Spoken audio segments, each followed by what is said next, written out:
اعوذ باللہ من الشیطان الرجیم بسم اللہ الرحمن الرحیم اللہم صلی علی سیدنا و مولانا محمد و علی آلہ و اصحابہ وبارک وسلم وصلی علیک۔ ناظرین محترم، احمد نصیر آپ کی خدمت میں حاضر ہے۔ آج ہمارے ساتھ ایک ایسی منفرد شخصیت براجمان ہے کہ جن کے بارے میں جتنا کہا جائے کم ہے، لیکن انہوں نے کبھی اپنے بارے میں خود کچھ کہا ہی نہیں۔ نوجوانوں کے انتہائی پسندیدہ، انہوں نے نہ کبھی خود کو عالم دین کہا، نہ کبھی خود کو مفتی اعظم پاکستان کہا۔ ان کا تعارف میں اس طریقے سے کراؤں گا، بہت سارے ملاؤں پر ہے ان کے سوالوں کا قرضہ۔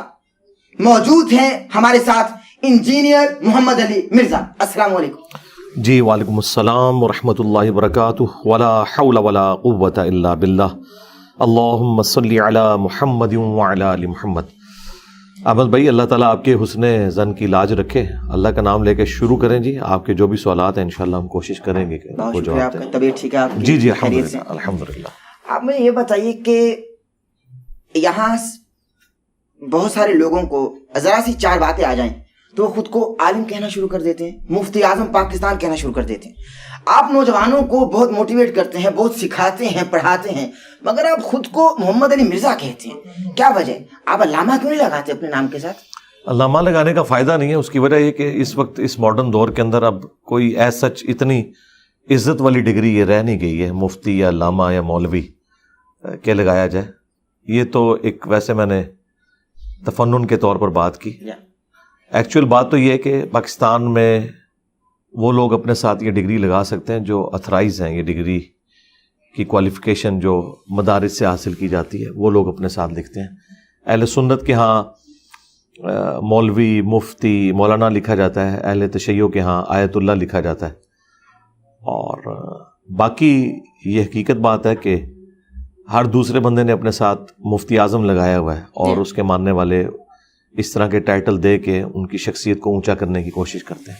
میرا خیال ہے کوئی بھی شخصیت اپنے کام کی وجہ سے، اپنے کردار کی وجہ سے، اپنی علمی کنٹریبیوشن کی وجہ سے اونچی ہو سکتی ہے۔ اس طرح ناموں کے پیچھے اتنی دمیں لگانے سے استاد العلماء اور شیخ القرآن، شیخ الحدیث یہ سب کچھ لکھتے ہیں۔ پتہ نہیں کتنا حوصلہ ہے۔ میں تو اس چیز میں آر محسوس کرتا ہوں کہ کوئی شخص اپنے نام کے ساتھ اس طرح کے القابات لگائے۔ ایون لوگ اپنے ساتھ حاجی بھی لکھ دیتے ہیں۔ ہاں، تو یہ عوام الناس کے اندر بھی یہ بیماری ریکگنیشن کی پائی جاتی ہے۔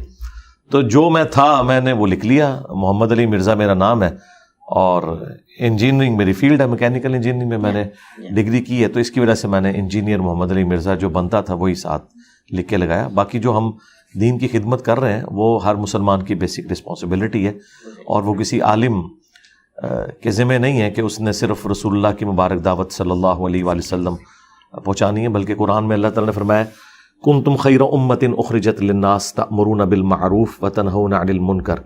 تم بہترین امت ہو جو لوگوں کے نفع کے لیے نکالے گئے، لوگوں کو نیکی کا حکم دیتے ہو اور برائی سے روکتے ہو، اور اللہ پر ایمان رکھتے ہو جیسا کہ ایمان لانے کا حق ہے۔ تو یہ ہر شخص کی ذمہ داری ہے کہ وہ اپنے محبوب صلی اللہ علیہ وآلہ وسلم کی مبارک دعوت ان کی امت تک پہنچائے۔ اسی وجہ سے اس امت کا مرتبہ ہے، یعنی اس امت کا مرتبہ صرف رسول اللہ کی نسبت کی وجہ سے نہیں ہے، بلکہ نبی الاسلام کی جو ایک کوالٹی ہے ختم نبوت، کہ آپ کے بعد کوئی پیغمبر نہیں آئے گا، جس کی برکت سے اس امت کو نبیوں والا کام شفٹ ہوا۔ چونکہ کام بہت بڑا تھا اس لیے امت کا مرتبہ بڑھ گیا، کوئی شک نہیں۔ اگر یہ کام شفٹ نہ ہوتا تو ہم بھی اگلی امتوں کی طرح ایک امت ہی ہوتے۔ ہمیں نبی الاسلام نے یہاں تک فرمایا بلغوا عنی ولو آیہ، صحیح بخاری کے اندر، کہ پہنچا دو میری طرف سے خواہ تمہیں ایک آیت ہی آتی ہو۔ حتیٰ کہ صحیح بخاری میں یہاں تک آیا کہ شیطان نے انسانی شکل میں آ کے آیت الکرسی کا وظیفہ بتایا سیدنا ابو ہریرہ کو، تو نبی الاسلام نے فرمایا کہ 3 دن سے جو انسانی شکل میں تیرا مہمان تھا وہ شیطان تھا، لیکن اس نے بات سچی کی ہے کہ جو آیت الکرسی پڑھ کے رات کو سو جائے، صبح تک ایک فرشتہ اس کی حفاظت کے اوپر مامور ہو جاتا ہے۔ تو ہم نے سچی بات کی تصدیق بھی کرنی ہے، اور جو حق بات پتہ چلے ہم نے لوگوں تک پہنچانا بھی ہے۔ اس کے لیے کسی ڈگری کی ضرورت نہیں ہے۔ جامعہ ترمذی میں حدیث موجود ہے، اس کو سپورٹو ابن عباس کا قول ہے کہ حکمت مومن کی گمشدہ میراث ہے، جہاں سے بھی ملے حاصل کر لو۔ یہ آپ کسی کافر سے بھی حاصل کر سکتے ہیں، کسی مسلمان سے بھی، اور جب آپ کو یہ علم آ جائے اس کے بعد اس کو پھیلانا یہ آپ کی رسپانسبلٹی ہے۔ اور اس میں تو میں یہاں تک مثال دیتا ہوں کہ اگر کوئی پرائمری اسکول کا بچہ آپ کو آ کے یہ بتائے کہ سورۃ البقرہ کی آیت نمبر 279 میں لکھا ہے کہ جو سود کھاتا ہے اللہ اور اس کے رسول عز و جل و صلی اللہ علیہ وآلہ وسلم کا اعلان جنگ ہے اس کے خلاف، تو ہم اس کی ڈگری نہیں چیک کریں گے بلکہ یہ دیکھیں گے کہ اس کا ریفرنس ٹھیک ہے تو ہم اس کی بات قبول کر لیں گے۔ کوئی غیر مسلم بھی آ کے بات کرے نا، ہمیں ہماری کسی کتاب کا حوالہ دے تو ہم کتاب کو پرائورٹی دیتے ہوئے، اس کو اپنے نبی کی بات سمجھتے ہوئے، اپنے رب کی بات سمجھتے ہوئے قبول کریں گے، بجائے اس کے کہ ہم پرابلم اینڈ کے اوپر کھڑے ہوں۔ ہمیں سولوشن اینڈ پہ کھڑا ہونا چاہیے۔ بالکل صحیح ہے۔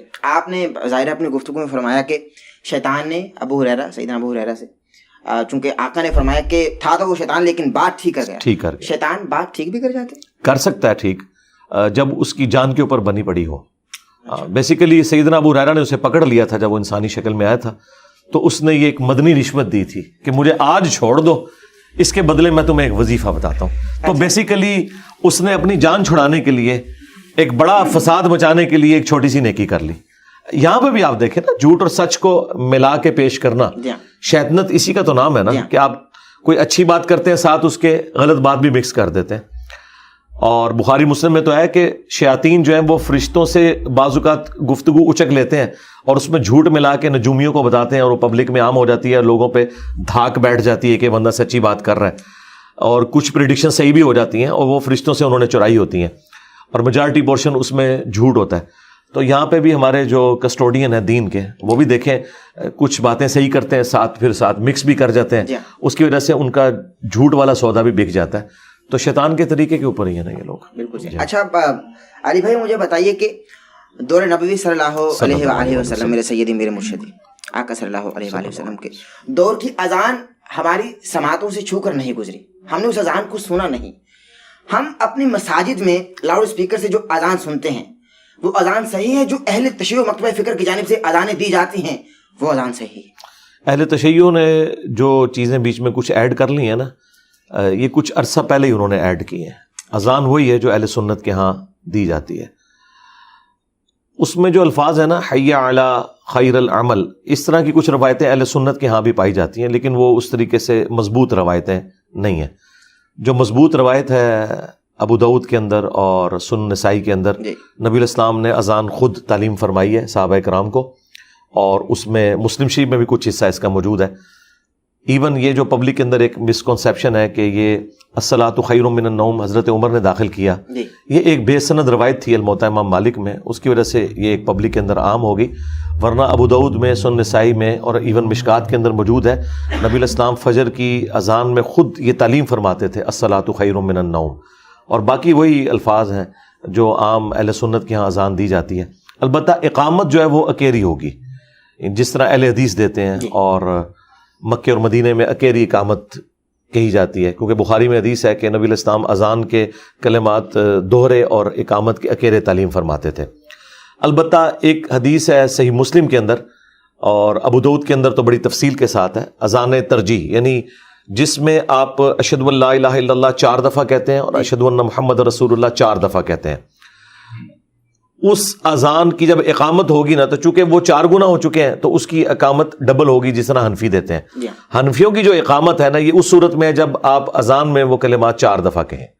تو وہ جو ابو داؤد کے اندر حدیث ہے کہ نبی الاسلام نے اذان کے جو کلمات ہیں وہ 19 مرتبہ اور اقامت کے 17 مرتبہ تعلیم فرمائے، تو 19 اسی وقت پورے ہوتے ہیں جب وہ 4 دفعہ ہو۔ بالکل صحیح۔ تو اس کی اقامت تو اس طریقے سے ہوگی، وہ کبھی کبھار اہل حدیث کے ہاں بھی دی جاتی ہے ترجیح والی۔ تو اقامت اور اذان کا جو سلسلہ اہل حدیث کے ہاں چل رہا ہے نا، یہی سنت کے مطابق ہے as far as books are concerned.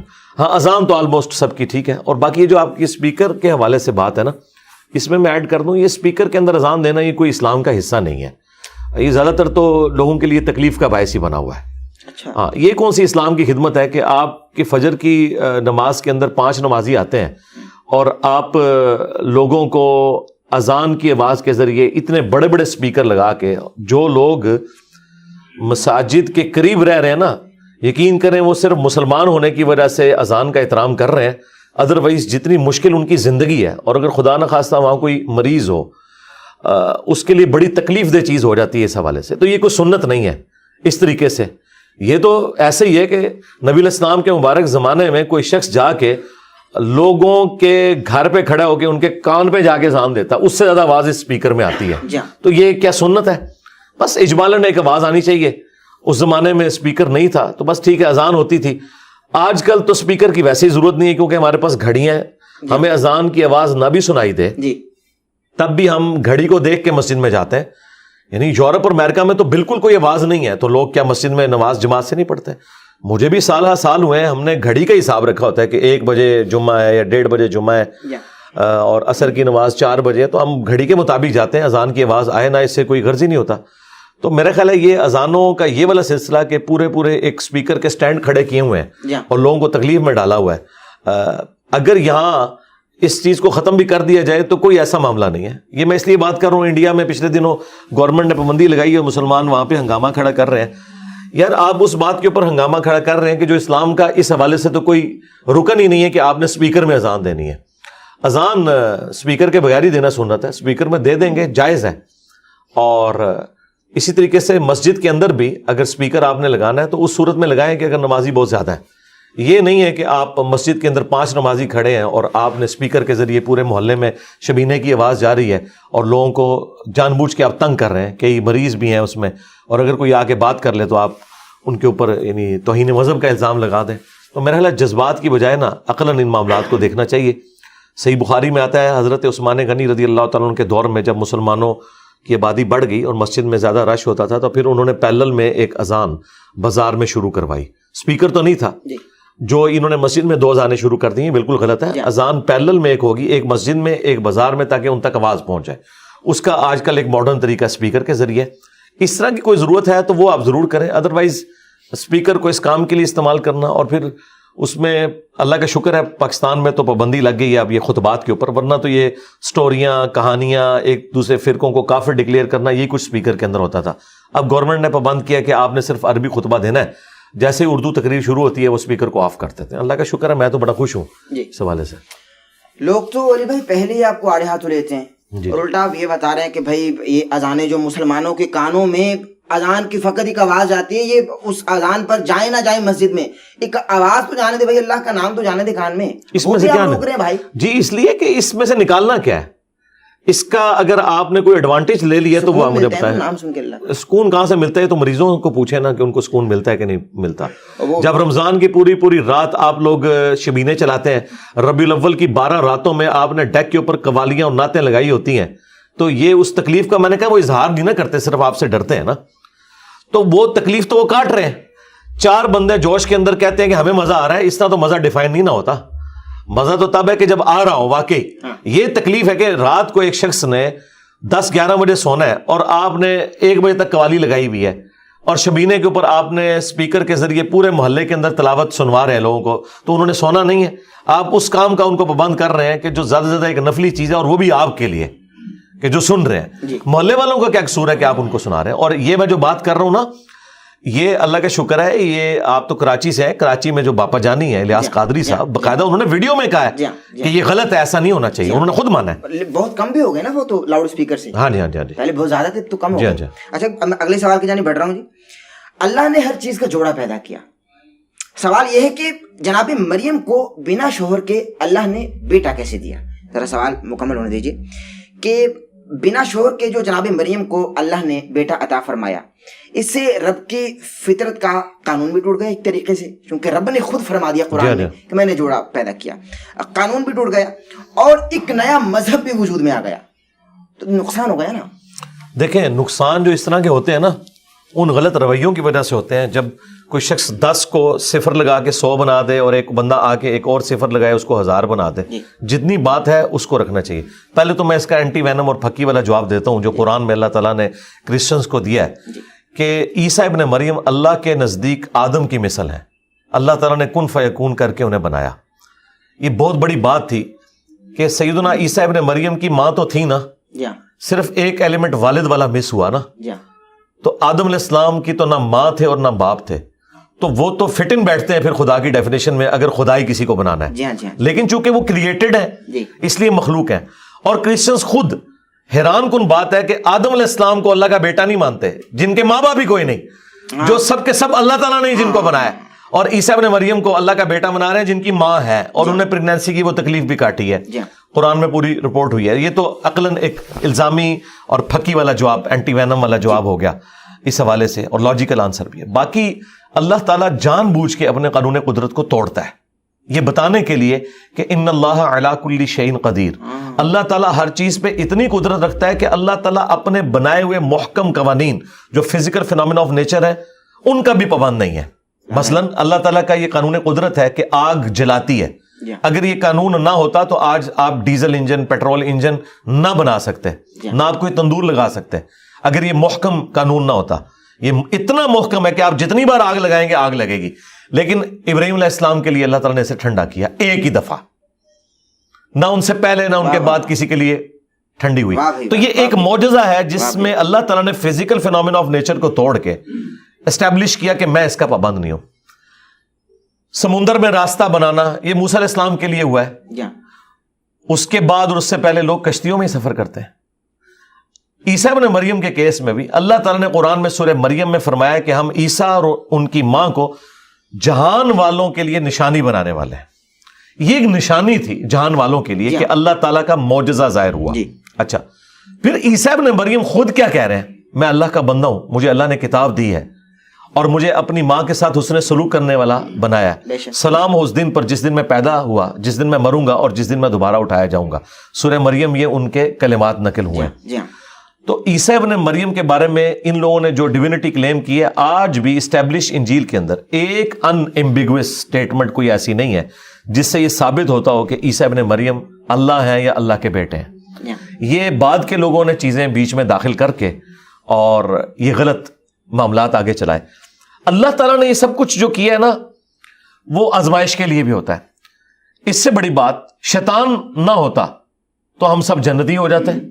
ظاہر ہے وہی ہمیں ورگلاتا ہے نا، اندر تو پھونکے وہی مارتا ہے. تو اب آپ کہیں گے کہ جی یہ سارے کے سارے جو لوگ جہنم میں جا رہے ہیں یہ شیطان کی وجہ سے جا رہے ہیں اور الٹیمیٹلی ریزن اللہ ہے جس نے شیطان کو پیدا کیا. تو بھائی یہ دنیا ہے ہی آزمائش کے لیے، ٹھیک ہے. الذی خلق الموت والحیات لیبلوکم ایکم احسن عملا. اللہ تعالیٰ نے زندگی اور موت اور یہ سارے معاملات اس لیے تاکہ تمہارا امتحان لیا جائے کہ کون اچھے اعمال کرتا ہے. فَأَلْهَمَهَا فُجُورَهَا وَتَقْوَاهَا. اسی نے برائی کی استطاعت بھی ڈالی انسان کے اندر، نیکی کی بھی اب اس نے خود چوز کرنا ہے. اِنَّا هَدَيْنَاهُ السَّبِيلَ اِمَّا شَاكِرًا وَإِمَّا كَفُورًا. ہم نے ہدایت کا راستہ واضح کر دیا ہے، چاہے تو شکر گزاری کی روش اختیار کرو، چاہو تو ناشکری کی روش اختیار کرو. تو یہ ہمارا امتحان تھا. اس طریقے سے دیکھیں مسلم شریف میں حدیث ہے قبروں پہ جاؤ تاکہ آخرت کی یاد آئے، دنیا سے بے رغبتی دلاتی ہیں. میں نے تمہیں پہلے منع کیا تھا لیکن اب تمہیں حکم دیتا ہوں. اب جو لوگ قبروں سے جا کے مانگ رہے ہیں اس کے اگینسٹ اگر ہم یہ آرگومنٹ کریں کہ نہ اللہ کے نبی علیہ السلام قبر پہ جانے کی اجازت دیتے اور نہ لوگ قبروں سے مانگتے، ایسا نہیں تھا. وہ قبر سے نہ بھی مانگتے، انہوں نے گھر میں خود بت بنا کے مانگنا شروع کر دینا تھا. جو برائی کسی نے کرنی وہ تو کرنی ہے. اور اس کو اردو میں ایک محاورتاً بات کی جاتی ہے کہ ناک پر اگر مکھی بیٹھ جائے تو ناک نہیں کاٹنا ہوتا، مکھی اڑانی ہوتی ہے. تو یہ مکھیاں بیٹھی ہوئی ہیں بدعقیدگی کی شکل میں اور اس وجہ سے بیٹھ گئیں. ناک کا کوئی قصور نہیں تھا، یہ گندگی کی وجہ سے ہوا. اس گندگی کو صاف کرنا یہی تو ہمارا امتحان ہے.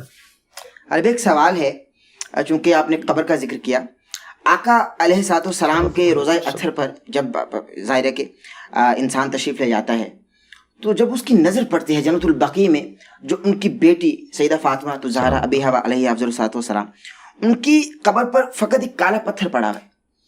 تو باپ کا روزہ اطہر اتنا سجا ہوا، مہکتا ہوا، چہکتا ہوا اور اتنی لائٹوں سے مزین، مگر بیٹے کی قبر اندھیرے میں تپتی دھوپ میں. اس حوالے سے کیا کہیں گے؟ تکلیف ہوتی ہے ایک مسلمان کو جو عشق رکھتا ہے اہل بیت سے؟ میرا خیال ہے سیدہ فاطمہ سلام اللہ علیہا کو یا اس طرح کی بڑی پرسنالٹیز کو کسی روزے کی، کسی لائٹنگ کی ضرورت نہیں ہے. اس کی وجہ یہ ہے کہ یہ تو اللہ کی جنتوں میں ہے. یہ تو ایک سمبل ہے دنیا کے اندر جو آپ کو سامنے نظر آ رہا ہے. اصل چیز دیکھنے کی یہ ہے کہ نبی علیہ السلام کی تعلیمات کیا ہیں. ان کو تو ہم بعد میں ڈسکس کرتے ہیں. آلموسٹ 1 لاکھ سے زیادہ انبیاء کرام دنیا میں آئے ہیں. ان کے مزارات کدھر ہیں؟ ایون ان کے تو نام بھی ہمیں نہیں پتا. قرآن میں صرف 25 انبیاء کے نام آئے ہیں. تو وہ سب کے سب لوگ گمنامی میں مر گئے، ان کے نام بھی نہیں، ان کا تعارف بھی نہیں. اللہ کے حضور تو کامیاب ہوئے. لہٰذا کسی کا مزار بن جانا، وہاں قمقموں کا لگ جانا یا وہاں پر لوگوں کا رش ہونا، یہ ان کی بزرگی کی دلیل نہیں ہے. وہ اللہ کے حضور جو ہیں وہ اللہ کی جنتوں میں ہیں. باقی یہ جو روزہ شریف کے اوپر آپ کو گنبد خضرا نظر آ رہا ہے جی تو یہ تو خود رسول اللہ کی نافرمانی کے اوپر بنایا گیا جی. ہم تو اسے بالکل نبی علیہ السلام کی تعلیمات کے خلاف سمجھتے ہیں اور یہ بہت بعد میں یہ کام ہوا ہے. اچھا ہاں جی, یہ 678 ہجری میں آلموسٹ نبی علیہ السلام کی وفات کے 650 سال بعد ایک بادشاہ تھا قلاوون, اس نے یہ لکڑی کا گنبد بنا کے اس پہ رکھا, اور جس نے اسے مشورہ دیا تھا کچھ دنوں کے بعد وہ معزول ہو گیا, اور لوگوں نے اس وقت یہی کہا کہ اسے سزا ملی ہے یہ جو اس نے غلط کام کروایا. 650 سال تک کسی مسلمان کو, جو کہ ان سے زیادہ اسٹرانگ مسلمان تھے, بنو امیہ, بنو عباس, پوری دنیا ان کے سامنے گھٹنے ٹیکے ہوئی تھی, آج کا اربوں ڈالر ان کو جزیہ صرف ملتا تھا سال کا, کسی نے سونے کا گنبد بھی بنا کے نہیں رکھا, کچھ نہیں کیا. اس کے پیچھے ریزن تھی کہ مسلم شریف میں حدیث ہے, نبی علیہ السلام نے فرمایا میں تمہیں منع کرتا ہوں قبروں کو پکا کرنے سے, ان پر عمارت بنانے سے, اور اس پہ بیٹھنے سے. ڈائریکٹ بیٹھنا بھی منع ہے, مجاور بن کے بیٹھنا بھی منع ہے. بالکل صحیح ہے. اہل تشیع کے ہاں بھی یہی روایتیں پائی جاتی ہیں کہ قبروں پہ مزار نہیں ہونے چاہیے, اور مزار بنائے جائیں تو گرائے جائیں. جی ہاں, ہمارے استاد مولانا اسحاق صاحب نے باقاعدہ ایک پوری ویڈیو ریکارڈ کرائی تھی جس میں انہوں نے شیعہ کی فقہ کی کتابوں سے یہ ساری چیزیں دکھائی تھی کہ ان کے ہاں بھی یہ مزارات نہیں ہیں. یہ تو حکمرانوں نے ایک سمجھ لیں ایک اڈے بنانے کے لیے کمائی کے, اور ان بڑی ہستیوں کے ساتھ اپنی ایفیلیشن کو شو کر کے اور عوام کو اپنے ساتھ لگانے کے لیے یہ سب کچھ کیا. ادروائز یہ کچھ کرنا ہوتا تو مجھے بتائیں, سیدنا عمر کے دور میں رومن اور پرشین امپائر گر گئی تھی اور مسلمان اتنے آسودہ حال ہو چکے ہوئے تھے, تو حضرت عمر نے سونے کا گنبد کیوں نہیں بنا کے رکھ دیا؟ ٹیکنالوجی تو قبل از مسیح ہے.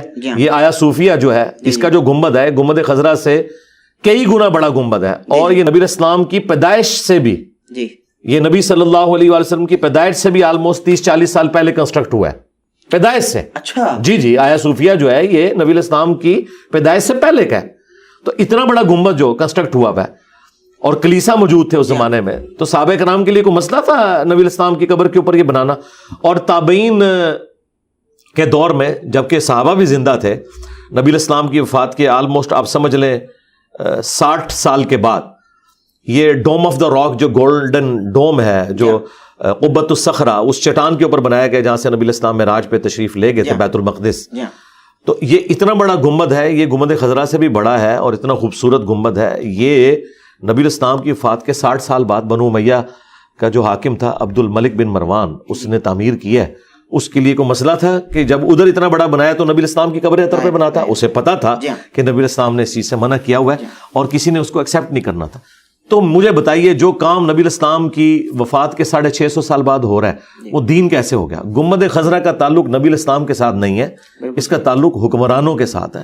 لہٰذا اگر آج ہم یہ ڈیمانڈ کرتے ہیں کہ سعودی حکومت کو یہ گنبد خضرا اتار لینا چاہیے اور اس کو اپنی اسی واپس حالت میں لے کے جانا چاہیے جو خلفائے راشدین کے دور میں تھا, کہ حجرہ عائشہ بنا ہوا تھا, اس کے اندر قبر اطہر تھی, اوپر سے کوئی ننگی نہیں ہو جائے گی, وہ چھت تھی پراپر. آپ کا یہ تقاضا ہے؟ جی ہمارا تو تقاضا ہے, ہم تو سعودی حکومت سے تقاضا کرتے ہیں. نہیں, بے ادبی کیسے ہوگی؟ بے ادبی تو انہوں نے کی ہے کہ جنہوں نے نبی الاسلام کے بارے میں قرآن میں آیت ہے لا ترفعوا اصواتکم فوق صوت النبی, نبی کی آواز سے بھی آپ نے اپنی آواز کو بلند نہیں کرنا, آپ کے اعمال غارت ہو جائیں گے.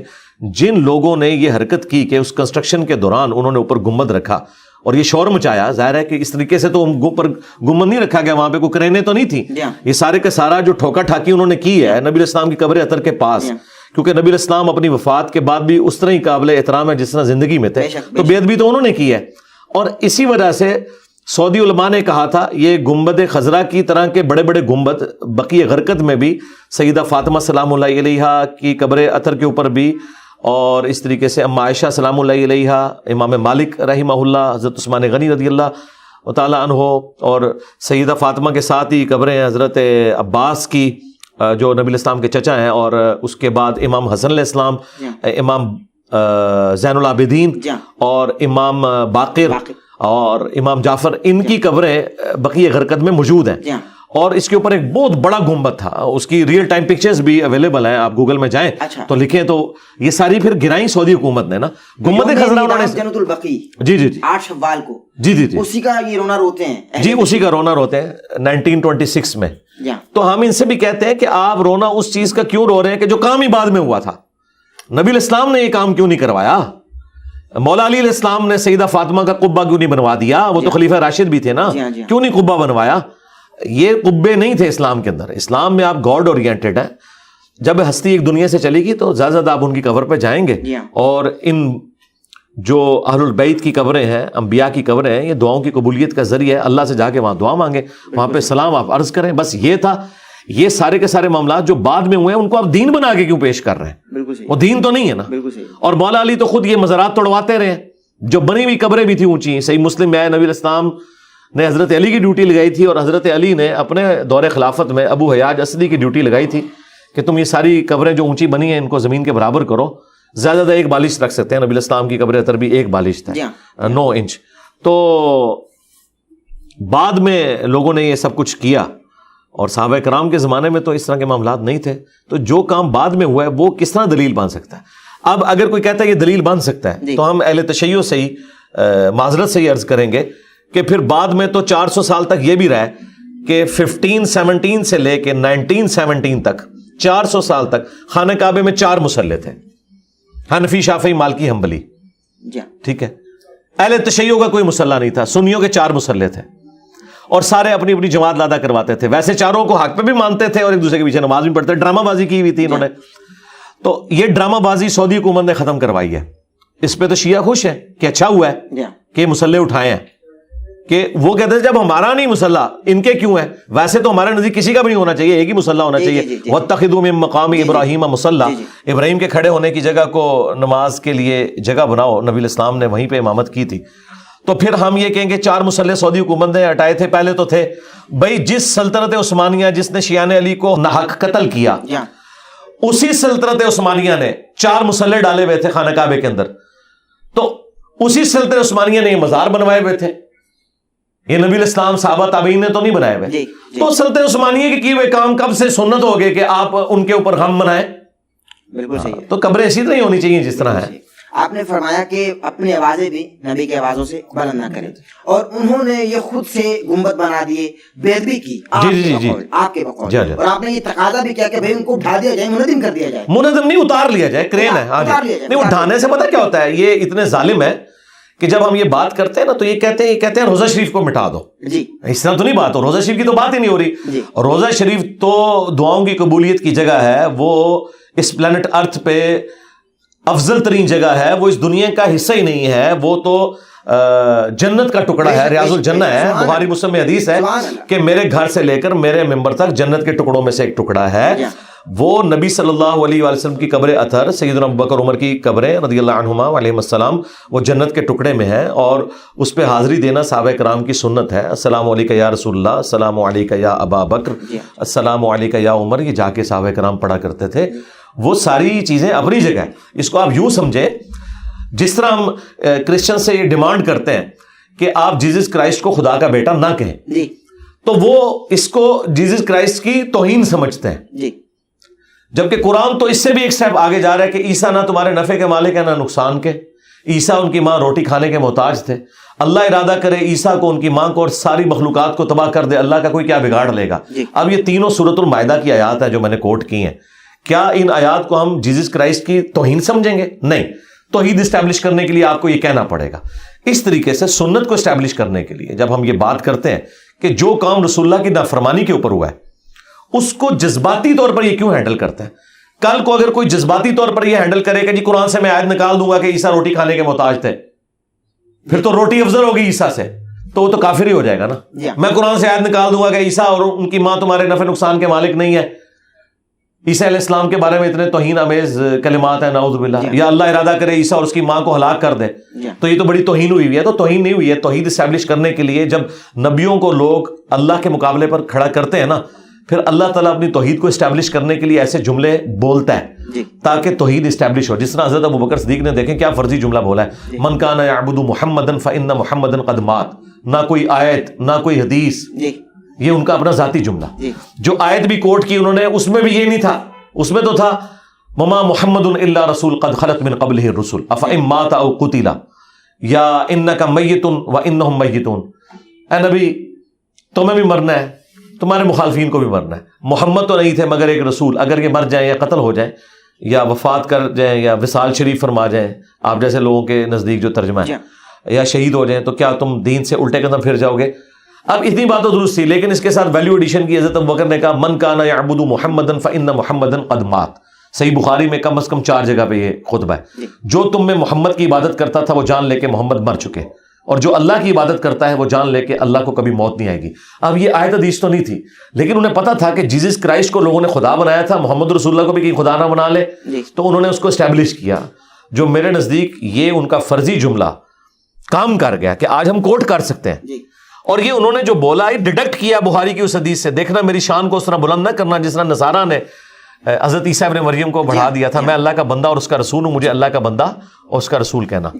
تو لہٰذا کسی پروفٹ کی بظاہر آپ کی نظر میں اگر تنقیص ہو رہی ہے، وہ تنقیص نہیں ہو رہی ہوتی بلکہ وہ توحید اسٹیبلش ہو رہی ہوتی ہے.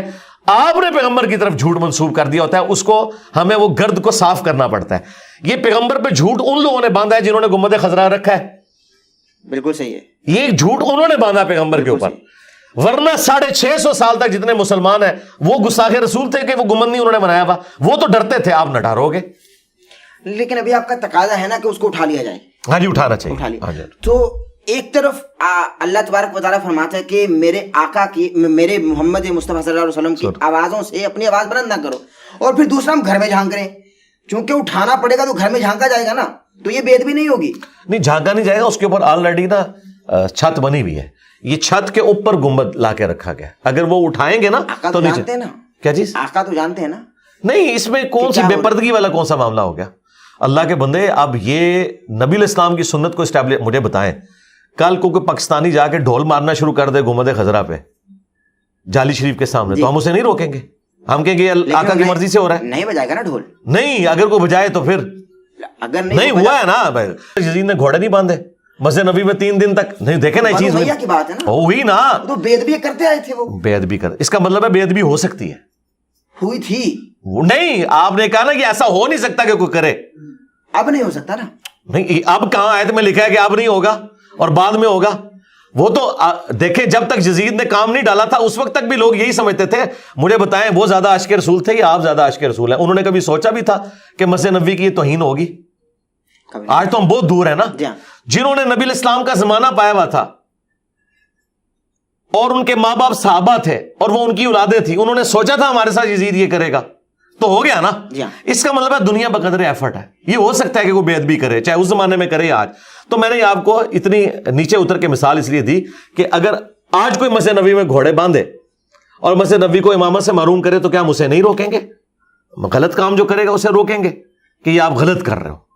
تو یہ ہماری رسپانسبلٹی ہے کہ ہم اسے روکیں. آج ہم جب واقعہ حرہ میں یزید کو کنڈیم کرتے ہیں، کیوں کرتے ہیں؟ کہ مسجد نبوی کی اس نے توہین کی. تو مسجد نبوی کی توہین صرف یہ نہیں ہے کہ اسے نماز سے محروم کر دیا جائے یا اس میں گھوڑے باندھے جائیں، یہ بھی توہین ہے کہ آپ اس مسجد میں خلاف سنت کام کر رہے ہیں. اسی مسجد نبوی میں جب ممبروں سے سب و شتم ہوتا تھا مولا علی کے اوپر، تو کیا وہ ٹھیک ہو رہا تھا؟ یہ ہونا تو نہیں چاہیے تھا نا. مروان وہاں جمعہ پڑھاتا تھا نا، حضرت علی پہ لعنت کرتا تھا نا. ہاں تو پھر آپ کی نظر سے تو نہیں ہونی چاہیے تھی، لیکن وہی ہے نا پریکٹیکلی. تو ہم نہیں روکیں گے. ہم یہ کہیں گے کہ نہیں یہ اللہ کی مرضی سے امام مسجد بن کے بیٹھ گیا جو مرضی بھونکتا رہے، ایسا تو نہیں ہم کریں گے. ہم برائی کو روکیں گے. انہی برائیوں میں سے ایک برائی یہ تھی. لیکن ان کو کوئی بنانے والا ہوتا تھا نا، ان کو کوئی بنانے والا ہوتا تھا تو وہ بن جاتے تھے. اب بنانے والا کون ہوگا؟ چلے یہ تو ایک لادہ سے بحث ہے نا، ہم تو بات کر رہے ہیں غلط ہے. نہیں غلط تو ہے، لیکن ان کو بنانے والا کوئی نہ کوئی تھا. لیکن اب بنانے والا کون ہوگا؟ کس کو بنانے والا؟ یہ جیسے خرافات اب ظاہرہ کے ماضی میں ہوتے رہے ہیں. پاسبل ہے. دیکھیں 1926 سے پہلے تو ساری خرافات چل رہی تھی نا. 1926 میں ہی سعودی حکومت آئی ہے نا. تو مجھے مستقبل کا تو نہیں پتا نا. 1926 سے پہلے تو کسی نے سوچا بھی نہیں تھا کہ 400 سال کی سلطنت عثمانیہ الٹی جائے گی. ہارون عروج کو زوال ہے نا. بالکل ٹھیک ہے. بالکل یہاں پہ بھی بخاری مسلم میں موجود ہے قرب قیامت میں ایک کالا حبشی کعبے کی اینٹ سے اینٹ بجا دے گا. قرب قیامت میں یہ ہوگا. بخاری مسلم میں حدیث ہے کہ قیامت اس وقت تک قائم نہیں ہوگی جب تک کہ دوبارہ سے کعبے کے اندر بتوں کی پوجا نہ شروع ہو جائے. اور یہ کام شروع ہوں گے دوبارہ. یہ تو پریڈکشن ہے نبی الاسلام کی.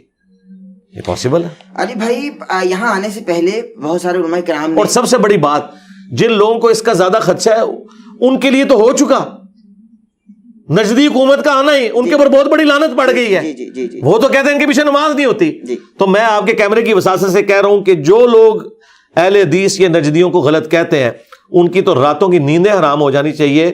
اور میں کہتا ہوں وہ شیشے میں اپنی شکل دیکھ کے اپنے اوپر لعنت بھیجیں کہ پچھلے 100 سال سے مسجد نبوی اور بیت اللہ کا امام وہ ہے کہ وہ وہابی نجدی ہے. تو اللہ کے بندو ڈوب مرو کہ تم 5 وقت جس طرف رک کر کے نماز پڑھ رہے ہو وہاں پہ گستاخوں کا قبضہ ہے. تو آپ کہہ رہے ہیں یہ ہو نہیں سکتا, ہو گیا ہوا ہے, گستاخوں نے قبضہ کر لیا ہے. میجورٹی تو یہی کہتی ہے نا, مجھے آپ چھوڑ دیں. جن کا یہ تقاضا ہے نا, یہ کیسے ہو گیا کہ حضور کے ساتھ یہ گستاخی ہو جائے کہ گنبد خضرا لا کے رکھا گیا, اور اس سے بڑی گستاخی ہو گئی ہے کہ حضور کے مسلح پہ نزدیک کھڑے ہو گئے. کتنی بڑی میں نے دیکھے پھکی دی ہے, پھکی پلانٹ ارتھ سے باہر جاتا ہے, یہ پلانٹ ارتھ سے باہر گیا, بہت بڑی پھکی آپ نے دی. لیکن یہاں ذرا سی کوئی بے ادبی کر جائے اس کو راتوں رات مار دیتے ہیں. عاشقان مصطفیٰ کا جتھا اتر آتے بھائی, تو مار دیتے ہیں. تو اب کے دور میں اگر کسی عاشقین کے جتھے کے سامنے ایسا کچھ ہو جائے قتل کر دیں گے اس کو فوری طور پر. نہیں, عاشقین کے سامنے یہ ہو رہا ہے سرکار, سارے عاشقین جا رہے ہیں وہاں, ان کے ڈنگ نکلے ہوتے ہیں. آج تک مسجد نبوی کے امام پہ کسی عاشق رسول نے حملہ کیا ہے چھری کے ساتھ بھی؟ کیوں کرے گا؟ نہیں تو عاشق رسول ہے نا, یہاں تو چڑھ دوڑتے ہیں نا لوگوں کے اوپر. تو وہاں جو گستاخ امام ان کی نظر میں کھڑے ہیں تو ان کے اوپر کیوں نہیں چڑھتے؟ میں یہ نہیں کہہ رہا کہ چڑھے, ان کو پتا ہے کہ وہ لائف ٹائم ان پریزن ہوں گے, ٹھیک ہے نا. اور وہ عاشقان رسول جن کو بڑے نعرے مارنے کا شوق تھا پولیٹیکل چکر میں, وہ آپ کو پتا پکڑ کے انہوں نے جیل میں ان کو ڈال دیا, ٹھیک ہے نا. تو انہیں پتا ہے وہاں پہ سزا ملے گی. یہاں ان کو پتا ہوتا ہے کہ ہمیں سزا نہیں ملے گی, ہمارا مزار بنے گا اور ہماری آنے والی نسلیں تر جائیں گی, اس لیے یہاں عاشق رسول پیدا ہوتے ہیں. وہاں اللہ کے فضل سے نہ یورپ میں, نہ امریکہ میں, نہ سعودیہ میں کبھی کوئی عاشق رسول نہیں پیدا ہوگا انورٹڈ کاماز میں, یعنی جاہل عاشق رسول جو اس قسم کی ایکٹیویٹیز کو پرفارم کرے, اس لیے کہ وہاں قانون کی حکمرانی ہے. یہاں قانون کی حکمرانی نہیں, اس لیے یہ سارے آپ کو دندناتے ہوئے نظر آ رہے ہیں یہاں پہ. لیکن آپ عشق کے تو حامی ہیں نا؟ نہیں, اس عشق رسول کو تو ہم مانتے نہیں ہیں, تو جہالت ہے. لیکن عشق کے تو حامی ہیں نا آپ. ہاں جی, عشق رسول تو وہ ہے نا. عشق رسول کا تقاضا یہ ہے کہ گنبد خضرا وہاں سے ہٹانا چاہیے, نبی الاسلام کی نافرمانی پہ بنایا گیا. فرمان یہ ہے کہ قبروں پہ عمارت بنانے سے تمہیں منع کرتا ہوں. نبی الاسلام کے اس حکم کو اسٹیبلش کرنا چاہیے, اور عشق رسول ہمیں پہلے پاکستان سے شروع کرنا چاہیے. یہاں جتنے مزار ہیں نا ان کے اوپر سے عمارتیں ہٹانی چاہیے. میں قطع کروں گی, معذرت چاہتا ہوں. بالکل صحیح, آپ کا موقف ظاہر ہے کہ عوام سن رہے, اس سے پہلے بھی لوگوں نے سن رکھا ہے. آپ کے ایک کلپ میں آپ ہی نے فرمایا, آقا علیہ الصلوۃ والسلام کی حدیث کے کسی کا دل دکھانا آپ کے سارے اعمال ضائع کر دیتے ہیں. آپ نے فرمایا, چونکہ آقا نے فرمایا, آپ کوٹ کر رہے تھے کہ سارے اعمال ضائع کر دیتے. آپ کی ان باتوں سے کروڑوں ناظرین کی دل آزاری ہو رہی ہے, آپ دل دکھا رہے ہیں غائبانہ طور پر. تو کیا آپ پر یہ شرائط لاگو نہیں ہوں گی, آپ کی پکڑ نہیں ہوگی؟ دل دکھایا جا رہا ہے, آن لائن دل دکھایا جا رہا ہے. پہلے عالم آن لائن ہوتا تھا, اب آن لائن دل دکھایا جا رہا ہے بھائی. ہاں جی, تو کیا آپ کو شرائط لاگو؟ ہاں جی, اس میں یہ ہے کہ دیکھیں, ہم نے تو اس شخص کا دل نہیں دکھانا جس کی قبر مدینے میں ہے صلی اللہ علیہ وآلہ وسلم. تو نبی صلی اللہ علیہ وآلہ وسلم کی نافرمانی میں جو کام ہو رہے ہیں ان کی تو ہم نے مخالفت کرنی ہے, کیونکہ قرآن میں نبی کی آواز سے بھی آواز کو بلند نہیں کرنا, یہ تو چھوٹی چیز ہے. نبی کے فرمان سے اگر کوئی اپنی بات کو بلند کر دے تو ہم کیا اسے مسلمان سمجھیں گے؟ ایک یہ کہ نبی اسلام کے ساتھ گفتگو کرتے ہوئے نیچرلی آواز بلند ہو گئی, اس پہ اللہ کا اتنا غصہ ہے. اور ایک ہے نبی آپ کو کہیں کہ یہ کام آپ نے نہیں کرنا, اور نہ صرف آپ کریں بلکہ آپ اس کے دفاع کے لیے کھڑے ہو جائیں, تو ایسا شخص تو مسلمان کہلانے کا حقدار بھی نہیں ہے. تو یہ مسلم شریف میں حدیث میں نے امام مسلم سے گن پوائنٹ پہ داخل نہیں کروائی ہے. نبی الاسلام کا فرمان کہ قبروں پہ عمارتیں مت بناؤ, اور مسلم شریف میں ہے کہ مولا علی نے اونچی قبریں توڑوائیں, اور یہ ظالم ایسے جھوٹے ہیں, یہ کہتے ہیں وہ کافروں کی قبریں تھیں. مسلم شریف میں عبادہ ابن صامت کی حدیث موجود ہے کہ رومن امپائر کی جنگ کے دوران روڈس نامی جگہ, آج بھی ایک روڈس شہر ہے, وہاں پہ ان کا ساتھی جب فوت ہوا صحابی, انہوں نے قبر اس کی زمین کے برابر بنوائی یا ایک بالشت اونچی, اور کہا کہ نبی الاسلام اس سے اونچی ہمیں قبر نہیں بنانے دیتے تھے. تو مسلمانوں کی قبروں کا ذکر موجود ہے.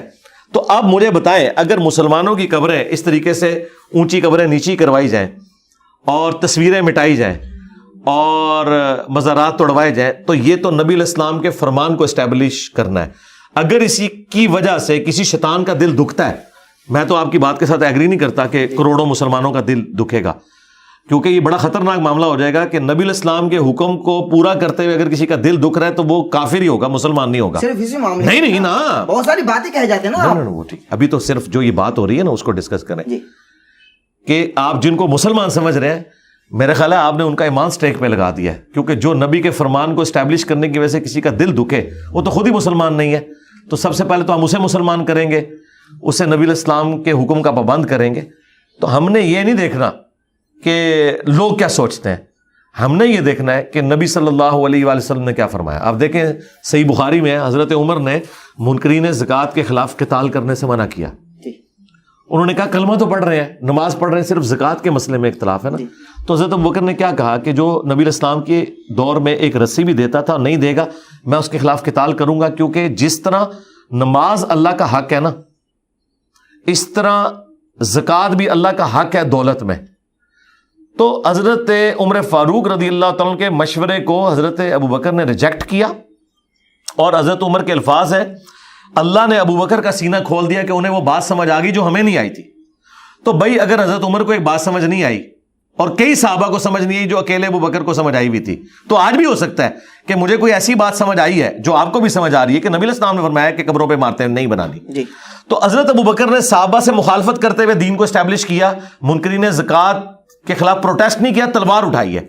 ہم تلوار نہیں اٹھا رہے ان مزار والوں کے خلاف, ہم صرف ان کو علمی طور پہ کہہ رہے ہیں کہ یہ جو تم نے نافرمانی کے اڈے قائم کیے ہیں نبی علیہ السلام کی مخالفت کے اوپر, یہاں پہ جتنے مزار بزرگوں کے بنائے ہوئے ہیں, یہ فوراً خود گراؤ. بالکل صحیح, ہم نہیں گراتے, تم گراؤ. بالکل صحیح. تمام حق آپ تک کیسے پہنچ گیا؟ یہ بخاری مسلم کی وجہ سے. لوگ کیوں نہیں پڑھتے؟ لوگ دیکھیں, لوگوں کی تو حالت یہ ہے کہ اکثر لوگوں کو تو کلمہ ہی نہیں آتا, نماز نہیں آتی, قرآن ترجمے سے نہیں پڑھا ہوا. اگر تو ہم کوئی اپنی کتاب لکھ کے آپ کے حوالے کریں تو آپ ضرور کہیں کہ یہ آپ کے اوپر کوئی شاعری اتری ہے, جس طرح ان کے بزرگوں کے اوپر, صوفیوں کے اوپر شاعری اترتی تھی اور وہ شاعرانہ کلام پڑھ کے اسے دین بنا کے پیش کرتے تھے.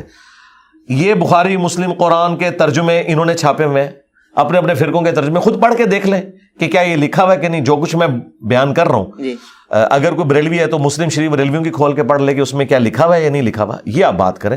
تو میں نے وہ جو شروع میں مثال دی تھی کہ اگر ایک پرائمری اسکول کا بچہ کہتا ہے کہ 279 نمبر آیت میں لکھا ہے سود کھانے والے کے خلاف اللہ رسول کا جنگ ہے, تو آپ مجھے یہ کہیں گے یہ پاکستان میں اتنے بینک کیوں کھل گئے ہیں؟ بھائی میرا کیا لینا دینا ان بینکوں کے ساتھ جو سودی کام کر رہے ہیں. میں تو ان پرنسپل سود کو حرام ہی بتاؤں گا نا. بالکل صحیح. جس طرح ان بینکوں کی وجہ سے سود حلال نہیں ہوتا, تو مزاروں کی وجہ سے مسلم شریف کی حدیث ختم نہیں ہو جاتی. بہرحال کتنا پیارا جواب آپ کو مل گیا, یہ بھی پلانٹ ارتھ سے باہر گیا. اچھا, بالکل صحیح ہے, بالکل صحیح ہے. اچھا علی بھائی, جب میں حاضر ہوا ہوں نا یہاں, جب میں حاضر ہوا ہوں تو ہمیں بتایا گیا انتظامیہ کی جانب سے کہ یہ جو کرسیاں لگی ہوئی ہیں نا, جی یہاں بابوں کو بٹھانے, ان کا ادب کرو, کیونکہ بڑے بابے ہیں نا, بزرگ ہیں, ان کا عزت کرو, احترام کرو, بابوں کا ادب کرو. تو یہاں جب بیٹھا تو یہاں عجیب جملہ سننے کو ملا, باب دشائی کوئی نہیں. ایک طرف بابوں کا ادب کرایا جا رہا ہے, دوسری طرف کہا جا رہا ہے باب دشائی کوئی نہیں. وہ بابے ان بابوں سے بہتر ہوں گے, یہ میں بتا رہا ہوں آپ کو, آپ کی نظر میں. ہاں نہیں بتا رہا ہوں میں آپ کو. اس حوالے سے کیا کہیں گے؟ اس کرسی پہ کوئی ایک بابا بھی نہیں ہے جس نے چشتی رسول اللہ کلمہ پڑھوایا ہو. ٹھیک ہے, اگر اس طرح کا بابا میرے ہتھے چڑھ جائے تو پھر دیکھیں اس کے ساتھ ہم کیا کرتے ہیں. ٹھیک ہے, اسے توبہ کروائیں گے, ماریں گے نہیں. تو اللہ کا شکر ہے یہاں پہ جتنے آتے ہیں محمد رسول اللہ پڑھتے ہیں اور اسی چیز کو آگے لے کے چلتے ہیں. تو آپ مجھے بتائیں کہ محمد رسول اللہ پڑھنے والا بابا قابل احترام ہے, یا چشتی رسول اللہ پڑھنے والا نہیں باقاعدہ مریدوں سے پڑھوانے والا قابل احترام ہے, یا اشری تھانوی رسول اللہ پڑھوانے والا, اسے انڈورس کرنے والا قابل احترام ہے؟ تو میرا خیال ہے کسی مسلمان سے بھی پوچھ لیں تو اسے کلیئر ہے. تو بابوں کا احترام اس وقت تک ہے جب تک وہ رسول اللہ کے ساتھ غداری نہ کریں. یہ دیکھیں, یہ بابے وہ ہیں جنہوں نے وفاداری کی ہے, تو ہم نے ان کی کتابیں اپنے ٹیبل کے اوپر رکھی ہیں. ہم انہیں رحمہ اللہ کہتے ہیں, رضی اللہ عنہ کہتے ہیں. میں امام بخاری, امام مسلم کے ناموں کے ساتھ علیہ السلام بھی استعمال کرتا ہوں رسپیکٹ کے طور پر. تو ان بابوں سے ہمیں اختلاف نہیں ہے. جس طرح آپ کو پتا ہے کرائسٹ اور اینٹی کرائسٹ ہے. جی, کرائسٹ مسیحا, اور دجال کو بھی کہتے ہیں مسیح دجال. آپ کو پتا ہے بھی دجال کو مسیح کیوں کہتے ہیں؟ اس لیے کہ وہ بھی مسیح ہونے کا دعویٰ کرے گا لیکن وہ جھوٹا مسیح ہے. عیسیٰ ابن مریم جو ہیں وہ سچے مسیح ہیں, اور دجال جھوٹا مسیح ہے. دونوں مسیح ہونے کا دعویٰ کر رہے ہیں. تو بابے وہ بھی ہیں جنہوں نے نبی علیہ السلام کی دعوت پہنچائی, امام بخاری, امام مسلم, یہ ہمارے بابے ہیں. اور بابے وہ بھی ہیں جنہوں نے اپنے بابوں کی جھوٹی تعلیمات, گستاخانہ تعلیمات امت تک پہنچائیں اور اسے آج تک ان کے ماننے والے پرنٹ کر رہے ہیں. تو ان بابوں کا تو ہم احترام کر ہی نہیں سکتے, کیونکہ بابوں کا احترام رسول اللہ کی نسبت کی وجہ سے. جو رسول اللہ کے ساتھ غداری کرے اس بابے کا کوئی احترام نہیں. اور پریکٹیکلی اس میرے جملے کے اوپر اجماع امت ہے. کیا بریلوی بابا اشرف علی تھانوی کا احترام کرتے ہیں جس نے 1800 کتابیں لکھی ہیں؟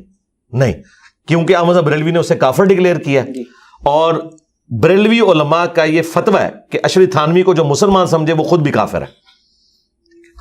تو کروڑوں بزرگوں کے بزرگ اشلی تھانوی دیوبندیوں کے بزرگوں کے تو امام ہے نا وہ جی، ان کو احمد صاحب بریلوی اور ان کے کروڑوں فالوور کافر سمجھ رہے ہیں، اور ادھر یہ لوگ انہیں کافر سمجھ رہے ہیں. شیطانی لشکر المہند میں لکھا ہے. جی، تو خود یہ ایک دوسرے کے کسی بابے کا احترام نہیں کرتے، اور جب ان سے آپ ریزن پوچھتے ہیں وہ کہتے ہیں گستاخ رسول ہیں، وہ مشرک ہیں، وہ فلاں ہیں، اس لیے احترام نہیں کرتے. تو ہم آپ کے ساتھ ہیں، ہم تصدیق کرتے ہیں کہ جو بابے گستاخ رسول ہیں، مشرک ہیں، ان بابوں کا احترام نہیں ہوگا.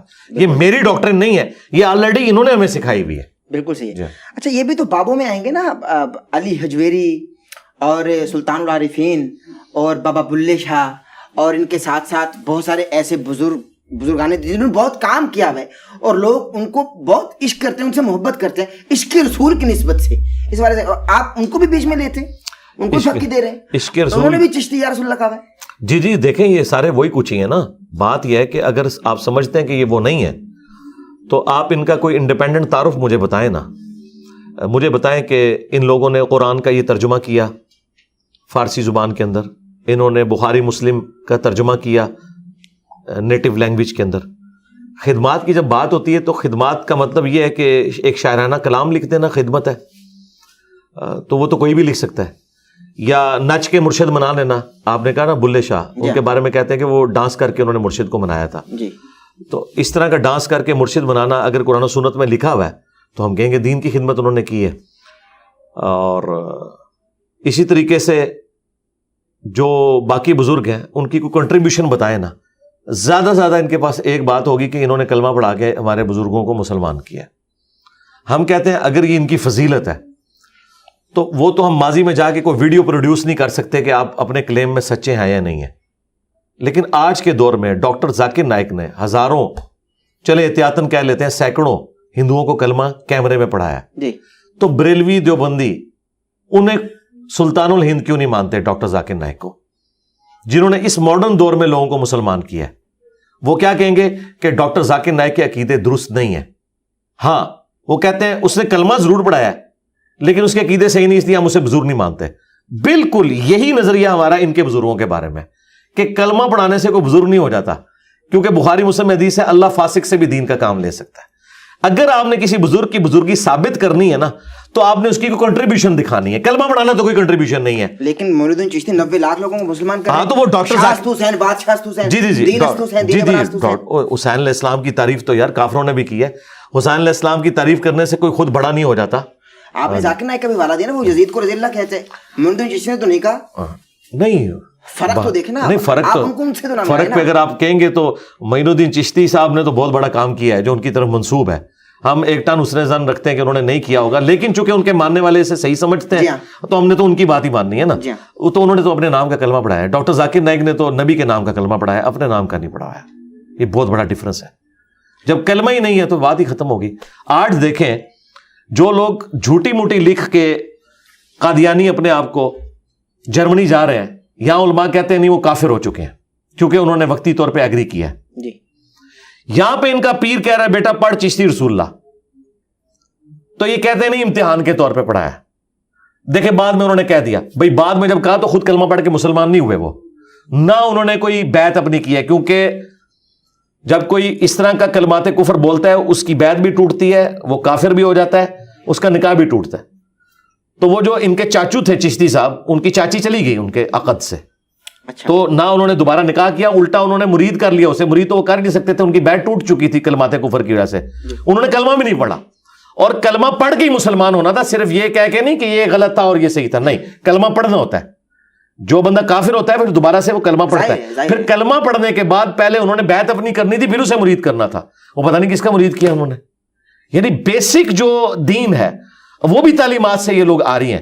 تو آپ کہہ رہے ہیں ہم ان لوگوں کو بابا مان لیں، تو سوائے اس کے کہ کوئی شخص پرانا ہو جائے جی اور لوگ اس کی زیادہ عزت کرنا شروع کر دیں، یہ اگر دلیل ہے کہ وہ بندہ بزرگ ہے، تو غلام احمد قادیانی دجال کی زندگی میں اتنے لوگ اس کو نہیں مانتے تھے جتنے 800-125 سال کے بعد مان رہے ہیں. تو کیا ہم اسے بزرگ مان لیں گے؟ بزرگی کا کرائٹیریا قرآن و سنت ہے. اور اس سے اگلی بات، آپ لوگ یہ 90 لاکھ کی جو بات کرتے ہیں، اللہ کے بندو 90 لاکھ تو آبادی نہیں تھی اس وقت سب کانٹیننٹ کی. 8 سے 800 سال پہلے اگر 90 لاکھ لوگ مسلمان تھے نا، آج اگر ان کی اولادیں کیلکولیٹ کریں نا تو ہندوؤں سے زیادہ ہماری آبادی سب کانٹیننٹ میں ہونی چاہیے تھی. ہم تو آدھے بھی نہیں ہندوؤں سے. وہ خوشی میں پھر شہادت اختیار کر لیں. وہ کہانیاں بنائی ہیں. 90 لاکھ سے کوئی نہیں ہے, 90,000 بھی نہیں. تو سرکار اس حساب سے اگر آپ بات کریں تو ملینز آف اسٹوڈنٹس تو میرے بھی ہیں. تو میں کیا میں پھر سلطان الپاکستان بن جاؤں گا؟ آپ تو خود کو کچھ کہتے نہیں ہیں. اچھا ہونا ویری سیریس نوٹ علی بھائی, ہم یہ سنتے ہیں اہل تشیع کی مجالس سے کہ بی بی فاطمہ الزہرا کو سلام اللہ علیہ دفنایا نہیں, چھپایا گیا, وہ بھی 40 قبروں میں, اور بہت مولا علی روتے رہے, رات کی تنہائی میں جا کر چھپایا, اور 40 قبریں پہلے کھودی گئی, بنائی گئیں, چونکہ مسلمان کدال لے کر پہنچ چکے تھے. اس حوالے سے کیا کہیں گے آپ؟ سب کہانی ہے جی, جھوٹ ہے, سٹوری ہے. اگر یہی بات ہے تو سیدہ فاطمہ کی تو ایک ہی قبر ہے بقیع غرقت کے اندر, 40 قبریں تو کوئی نہیں ہے, اور آئیڈینٹیفائڈ ہے, بالکل پتہ ہے, ترتیب کے ساتھ ہے. مجھے بتایا سیدہ فاطمہ سلام اللہ علیہا کی قبر کو کس نے اکھاڑنا تھا, کس کو اختلاف تھا ان کے ساتھ؟ نبی علیہ السلام کی بیٹی تھیں, اور زیادہ سے زیادہ بلیم حضرت ابوبکر عمر پہ لگائیں گے نا, تو حضرت ابوبکر کی تو حدیث ہے بخاری کے اندر کہ محمد کے قرب کو آل محمد کے قرب میں تلاش کرو, اور اس حدیث کو امام بخاری نے حسن و حسین کے چیپٹر میں لیا. وہ تو خود اتنا ان کا احترام کرتے تھے سیدہ فاطمہ کا, اور سیدنا حسن و حسین کا, مولا علی کا. یہ سب کہانی ہے, اس طرح کی کہانیاں بک جاتی ہیں نا, کوئی حقیقت نہیں ان کے اندر. لیکن یہ وصال ہے, شہادت تھی نہیں, نیچرل ڈیتھ ہے. پہلے ہی نبی علیہ السلام نے فرما دیا تھا کہ میرے گھر والوں میں سب سے پہلے تم مجھے آ کے ملو گی. بخاری مسلم میں حدیث ہے, اس میں نبی علیہ السلام نے نہیں فرمایا کہ تم شہید ہوگی, ورنہ تو یہ بہت بڑی بات تھی جی. مولا علی کو آپ نے بتایا کہ تم شہید ہوگے, حسن و حسین کو بتایا گیا کہ وہ شہداء ہوں گے, حضرت طلحہ زبیر کو بتایا گیا مسلم شریف کے اندر کہ تم شہداء ہوگے, تو سیدہ فاطمہ کو بھی بتایا جاتا. جو ہمیں حدیث ملتی ہے بخاری مسلم میں وہ یہی ہے کہ ایک بات کان میں کہی, وہ رو پڑی, اور اس میں آپ نے وفات کی خبر دی تھی جو بعد میں بتایا سیدہ فاطمہ. اور دوسرا یہ بتایا کہ تم جنتی عورتوں کی سردار, اور سب سے پہلے میرے اہل البیت میں سے تم مجھے آ کر ملو گی. وہاں بڑا اچھا موقع تھا, نبی علیہ السلام کہتے کہ تم شہید ہو کے مجھے ملو گی. اور سب سے جو چھکے والی بات, اینٹی وینم, الزامی جواب, مولا علی علیہ السلام کیا کسی ایسے شخص کی بیعت کر سکتے تھے امت کے وسیع تر مفاد کے اندر بھی کہ جو ان کی بیوی کا قاتل ہو؟ یہ ہو ہی نہیں سکتا. آج ہم ماننے کے لیے تیار نہیں ہے, تو اس کا مطلب ہے یہ ساری کی ساری کہانی ڈھکوسلے کے اوپر مبنی ہے, اس کے حقیقت سے کوئی تعلق نہیں ہے, یہ چورن ہے جو بیچا جا رہا ہے. بالکل صحیح, بالکل صحیح. میں اگلے سوال کی جانب بیٹھ رہا ہوں. علی بھائی, خادم رضوی صاحب اس دور کے اتنے بڑے عالم تھے کہ ان کا جنازہ ایشیا بھر کے بڑے جنازوں میں تصور کیا جاتا ہے, اور ظاہر ہے کہ عوام الناس نے دیکھا بھی. تو جنازے میں افراد کا زیادہ ہونا میت کی بخشش کا ذریعہ بن جاتے ہیں. حضرت ابو ذر غفاری کے جنازے کے اندر تو ایک صف بھی پوری نہیں تھی, جو آپ جسے صف کہتے ہیں, 3 یا 4 لوگ تھے, گمنامی میں مر گئے وہ, تو ان کو تو اس سے کوئی فرق نہیں پڑتا. اب یہ کہنا کہ بڑے جنازے کسی کی بزرگی کی علامت ہے, تو پھر فرقوں سے ہٹ کے بات ہونی چاہیے نا. تو مولانا مودودی رحمہ اللہ کا جنازہ جو ہے اس کی ویڈیوز بھی موجود ہیں. قذافی اسٹیڈیم پورا بھرا ہوا تھا اور باہر بھی لوگ موجود تھے. تو مولانا مودودی کو کیا یہ لوگ جو خادم رضوی صاحب کے ماننے والے ہیں اس بنیاد پہ جنتی ڈکلیئر کر دیں گے؟ جنید جمشید صاحب کا اتنا بڑا جنازہ ہوا, حاجی عبد الوہاب صاحب جو رائے ونڈ میں 70 سال سے زیادہ بیٹھے رہے اور انہوں نے دعوت و تبلیغ کا کام کیا, کیا بریلوی ان کا جنازہ دیکھ کے, اتنا بڑا لاکھوں میں ان کا جنازہ ہوا ہے, مان لیں گے کہ وہ بزرگ ہیں؟ یہ کہیں گے کہ نہیں جنازوں سے کیا فرق پڑتا ہے. بھائی جب دوسرے فرقے والے کا جنازہ ہو تو اس سے کوئی فرق نہیں پڑتا, تو تمہارے جنازے سے کیا فرق پڑے گا؟ اور دوسری طرف مسلم شریف میں حدیث ہے, اگر کسی مسلمان کے جنازے میں 40 بھی لوگ ایسے شریک ہو جائیں, ایک روایت میں 100 ہے, ایک میں 40, جو شرک نہ کرتے ہوں, تو اللہ تعالیٰ ان 40 لوگوں کی شفاعت اس شخص کے حق میں قبول کر لے گا, اس کی مغفرت ہو جائے گی. تو 40 بندے بھی بہت ہیں جو شرک نہ کرتے ہوں. 40 لاکھ شرک کرنے والوں کے اگینسٹ ایک 40 بندے ایسے جو شرک نہ کرتے ہوں, وہ بھی شفاعت ہو جائے گی. تو میرا خیال ہے کہ اس طرح کی باتوں کو دلیل نہیں بنانا چاہیے جن کو آپ ڈیفینڈ نہ کر سکے. محمد علی جناح کتنا بڑا ان کا جنازہ ہوا تھا, تو دیکھ لیں وہ بھی کنٹروورشل پرسنالٹی بنی ہوئی ہے نا مسلمانوں میں. تو یہ ایک جذباتی جملہ تھا احمد بن حنبل کا, انہوں نے کہیں بول دیا تھا اس وقت کے حاکم وقت کو کہ ہمارے جنازے فیصلہ کریں گے, ٹھیک ہے نا. ہاں, تو یہ نہ قرآن ہے نہ حدیث ہے. احمد بن حنبل پتہ نہیں کوئی وکھرے جہاں میں تھے تو ایک جملہ انہوں نے بول دیا, ہم تو میرے بھائی حضرت امیر معاویہ رضی اللہ تعالیٰ عنہ کی بھی کوئی بات قرآن و سنت کے مطابق نہ ہو تو قبول نہیں کرتے. تو عام نرمل تو شاہی کوئی نہیں کہ وہ کوئی بات کریں اور ایک کوئی شرلی چھوڑ دے اور ہم لے کے اس کے پیچھے. یہ علم کی دنیا ہے, یہاں علمی بات ہونی چاہیے, یہ کوئی دلیل نہیں ہے. وہ تو بھائی حکمران جن کے ساتھ ہوتے ہیں ان کے جنازے بڑے ہو جاتے ہیں, اور جن لوگوں کے چاہنے والے ان کے ساتھ ہوتے ہیں ان کے جنازے بڑے ہو جاتے ہیں. اس سے کیا فرق پڑتا ہے؟ لیکن کنٹریبیوشن تو رہا ہے نا ان کا, خادم رضوی صاحب کا. کیا کنٹریبیوشن ان کا؟ کوئی ایک بتا دیں جو آپ سب سے بڑا ہے نا, سوچ کے بتائیں. ختم نبوت کی بات کی ہے اور بچوں کو عاشق رسول بنا دیا, جذبہ پھیلا دیا بھائی. نہیں, ختم نبوت لوگ سڑکوں پہ نکل آئے نا. ختم نبوت پہ تو انہوں نے کبھی بات ہی نہیں کی ہے. انہوں نے ہمیشہ اینٹی قادیانی بات کی ہے, ختم نبوت پہ کبھی بات. یہ کنٹریبیوشن نہیں ہے. یہ تو میں سمجھتا ہوں کہ ادھورا سچ جو ہے نا یہ زیادہ خطرناک ہوتا ہے.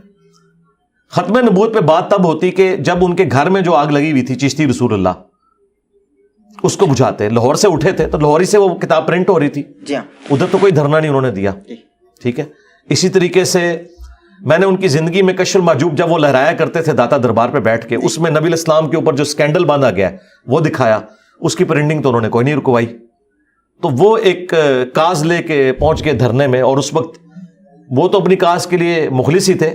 ایجنسیوں نے انہیں اس وقت کی پولیٹیکل گورنمنٹ کو کمزور کرنے کے لیے یوز کر لیا. اور بس یہ ہے. باقی کنٹریبیوشن تب ہوگی ختم نبوت کے حوالے سے جب آپ چشتی رسول اللہ, اشری تھانوی رسول اللہ اور اپنے بزرگوں کی کتابوں میں جو گستاخانہ عبارتیں ہیں ان کو بھی پرنٹ کروانا بند کریں. وہ تو آپ کے گھر کی چیز ہے نا, یہ تو باہر کی چیز ہے. اپنے گھر کی چیز تو آپ آخری وقت تک لہراتے رہے, جبکہ آپ کے پاس میرے کلپس بھی پہنچ چکے تھے. اس لیے انہوں نے ویڈیو میں کہا ایک منڈا ہے جڑا نیٹ اتنے ہوندا ہے پتہ ہے ایسی کہ منڈے نے کام پایا ہے. اور وہ نجی محفلوں میں کہتے تھے کہ اس منڈے نو ہاتھ نہیں ڈالنا, کیونکہ انہیں پتا تھا یہ باتیں ٹھیک کر رہا ہے. لیکن وہ بس اپنے فرقے کی محبت کی وجہ سے بول نہیں سکے. تو میں سمجھتا ہوں کہ ختم نبوت کی کاز تب ہوتی کہ جب یہ اس پہ بولتے. ہاں آپ یہ کہہ سکتے ہیں اینٹی قادیانی انہوں نے کام کیا, اور اس میں جو ان کی کنٹریبیوشن ہے اللہ سے وہ جزا لیں گے. باقی جو انہوں نے یہ تلخ رویے پیدا کیے ہیں امت کے اندر کہ ہر بریلوی کو اٹھا کے چڑھا دیا انہوں نے اہل حدیث اور دیوبندیوں کے اوپر گستاخ رسول کی شکل میں, تو اس کو تو میں سمجھتا ہوں یہ مینٹل ماڈل انہوں نے بدلا ہے. ایسا نہیں ہونا چاہیے. ان کے بیٹے میں کوئی تبدیلی دیکھتے ہیں؟ بہت زمین عثمان کا فرق ہے. بیٹے سے میں بہت خوش ہوں. اچھا جی جی بہت واہ بھائی واہ. کیوں خوش ہیں بھائی؟ اس وجہ سے کہ انہوں نے وہ لیگیسی اس طرح ساتھ نہیں لے کے چلے جذباتیت والی. ان کے اندر ایک یعنی آپ سمجھ لیں ہمبلنس ہے, دوسرے فرقوں کے لیے ٹالرنس موجود ہے.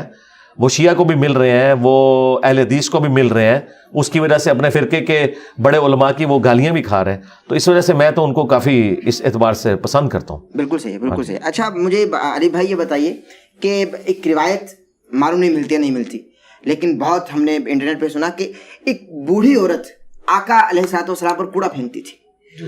خادم رضوی صاحب نے بھی اس پہ بہت جلالی انداز میں کہا کہ بھائی صحابہ مر گئے تھے معاذ اللہ, وہ کہاں تھے؟ بالکل جھوٹی روایت ہے. اس بارے سے کیا کہیں گے؟ یہ انہوں نے کہا کہ صحابہ مر گئے تھے. بالکل انہوں نے کہا. تو یہ تو گستاخی نہیں ہے. یہ جملہ میں بول دوں نہیں کرتے. نہیں میں الزامی زیادہ عمر کے ہیں وہ کر سکتے ہیں. بات یہ ہے کہ یہی جملہ اگر میں بولوں, آپ بولتے ہیں. نہیں میں یہ کہہ رہا ہوں نا, اگر یہ میں جملہ بولوں تو یہ لوگ کہتے ہیں گستاخی ہو گئی ہے. یہ خود بولیں تو یہ گستاخی نہیں ہوتی ہے. صحابہ مر گئے تھے, اس جملے کو کاٹیں گے, یہ میرا جملہ ہو تو کاٹ کے کلپ بنائیں گے, دیکھو یہ کہہ رہا ہے صحابہ مر گئے تھے, اس کو تمیز نہیں بات کرنے کی. تو یہ میں نے آپ کی بات میں سے یہ بات اچھ لی اس لیے کہ جب علمی کنٹریبیوشن میں اس طرح کی بات ہو رہی ہوتی ہے نا, اسے گستاخی نہیں شمار کیا جاتا, کیونکہ وہ صحابہ کی کوئی توہین نہیں کر رہا ہوتا.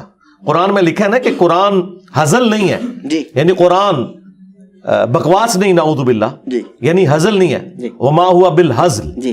تو اس کا یہ مطلب نہیں کہ قرآن کی کسی نے توہین کر دی ہے, یا قرآن میں ہے کہ نبی شاعر نہیں ہے تو نبی کی توہین ہو گئی ہے, یہ نبی پاگل اور دیوانہ نہیں ہے تو نبی کی توہین ہو گئی ہے. نہیں ہے کہا ہے نا. ہاں, لیکن جب کہنے والا انجینئر ہوتا ہے تو گستاخی ہوتی ہے, جب یہ کہنے والے خود ہوتے ہیں تو گستاخی نہیں ہوتی. باقی یہ رہ گیا خادم رضوی صاحب کو یا کسی بریلوی عالم کو تو یہ حق ہی نہیں پہنچتا کہ وہ کسی واقعے کو یا کسی حدیث کی کتاب میں آئی ہوئی حدیث کو ضعیف کہیں. ان کے نزدیک تو ہر چیز ہی ٹھیک ہوتی ہے, وہ تو صحیح اور ضعیف کا فرق ہی نہیں کرتے. تو خادم رضوی صاحب کو تو حق نہیں پہنچتا. ہاں اگر آپ ہم سے اصول محدثین پہ پوچھیں تو یہ روایت ثابت نہیں ہے, لیکن جو لوگ اسے کہہ رہے ہیں ثابت نہیں ہے نا, ان کے نزدیک تو جو کچھ بھی وہ بیان کر رہے ہیں نا کچھ بھی ثابت نہیں ہے, اور وہ آلریڈی بیان کرتے ہیں. خادم رضوی صاحب جو کچھ کہانیاں خود کرایا کرتے تھے ممبروں کے اوپر, تو وہ بھی تو کوئی نہیں ثابت ہے, وہ کہاں سے ثابت ہو گئی ہیں؟ تو وہ اس لیے کرواتے تھے کہ ان کے فرقے کو سپورٹ کرتی تھی, اور جو ان کے ایک بات کو سپورٹ نہیں کرتی تھی بات, اس کو کہتے تھے کہ ثابت نہیں ہے. تو میرا خیال ہے کرائٹیریا ایک ہونا چاہیے. یعنی یہ صحیح روایت ہے نا آپ کے نزدیک؟ نہیں, کوئی صحیح نہیں ہے روایت. پاکستان کا مستقبل کیا دیکھتے ہیں؟ پاکستان کا مستقبل دعا ہی کر سکتے ہیں اس کے لیے. فی الحال تو ہمیں کوئی قریب کوئی روشن نظر نہیں آ رہا, لیکن دعا کرتے ہیں. آپ کا کوئی ارادہ ہے سیاست میں آنے کا؟ نہیں, کوئی ارادہ نہیں ہے. نوجوان بہت محبت کرتے ہیں آپ سے. نہیں, نوجوان محبت کرتے ہیں تو میں نوجوانوں کی محبت کی وجہ سے جس طرح باقی لوگوں کو زوم ہو جاتا ہے اور وہ ڈی ٹریک ہو جاتے ہیں, تو میں ان نوجوانوں کا استاد ہوں کہ جو واقعی استاد ہے اور پڑھا لکھا آدمی ہے, اسے پتہ ہے کہ میں نے نوجوانوں کی ڈگر پہ نہیں چلنا, بلکہ میں نے اپنی عقل کو استعمال کرنا ہے کہ اس وقت کس چیز کی ضرورت ہے. تو میں ان کے بہکاوے میں کبھی بھی نہیں آؤں گا, ورنہ میں ٹیچر کہاں سے ہوا؟ بالکل صحیح. استاد تو پھر استاد ہوتا ہے نا. علی بھائی بہت شکریہ, آپ نے قیمتی وقت عنایت فرمایا. جزاک اللہ جی, السلام علیکم. جزاک اللہ, اللہ سلامت رکھے آپ کو. ناظرین محترم, اسی کے ساتھ اپنے میزبان احمد نصیر کو اجازت دیجیے. ہمارے چینل کو سبسکرائب کر لیجیے, بیل آئکن کے بٹن کو پریس کرنا ہر نہ بھولیں تاکہ آپ آنے والے لیٹسٹ اپڈیٹ سے محظوظ ہو سکیں. اجازت دیجیے, اللہ حافظ.